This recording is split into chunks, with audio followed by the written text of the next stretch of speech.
এটা আবার কি এনেছে? ও, ওল এনেছে। এই দেখ, গৌতম একটা ওল এনেছে মামনি। মামনি, শাশুড়ি যখন ছিল তুই যেভাবে ওলের ডালনা করতিস ওইভাবে ডালনাটা করবি? হ্যাঁ, তোমার খেলেই করবো। ঠিক আছে, আর একটু সেদ্ধতে দিবি। আজকে সেদ্ধ দিস না, কালকে সেদ্ধতে দিবি। ঠিক আছে, তো চলো আজকে আমি বানাবো ওলের ডালনা। দেখেছো ওলটা? এখন ওল খেতে তো ভীষণ ভয় করে সবাইকার, যদি পাছে গলায় ধরে। তো তোমরা কে কে ওল খেতে ভালোবাসো আর কে কে ভয় পাও অবশ্যই কমেন্টে জানিও। তো চলো, মা তো বললো ওলের ডালনা করতে, তো ওলের ডালনা করবো। আর এই ওলের ডালনা খেতে ভীষণ ভালোবাসতো আমার শাশুড়ি মা, সেই যে করেছি আর একদিনও করা হয়নি। তো আজকে মা বলেছে যখন, তো চলো আজকে ওলের ডালনাটা বানাই। তো ওলটা প্রথমে ভালো করে ছুলে কেটে নেব।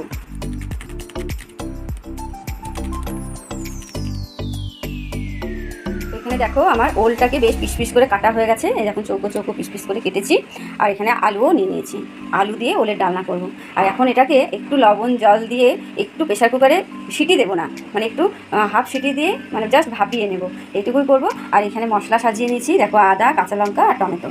যেহেতু এটা নিরামিষ রান্না তাই জন্য আমরা পেঁয়াজ রসুন দিয়ে এইসব রান্না করি না। এটা ওল হচ্ছে একটা নিরামিষ আইটেম। অনেকেই বলে না নিরামিষ রান্না কী করব। নিরামিষ রান্নার মধ্যে অনেক কিছুই আইটেম আছে, করে খেতে জানলে হলো।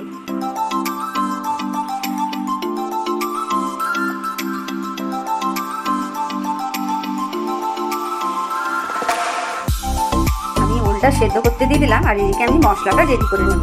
এখানে মশলার মধ্যে দেবো আদা আর এখানে কাঁচা লঙ্কা, এই কটাই দিলাম। আর তোমরা যেরকম ঝাল খাও সেরকম দেবে। আর টমেটোটাও পরে দিতে।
কিন্তু ওল রান্না কমপ্লিট।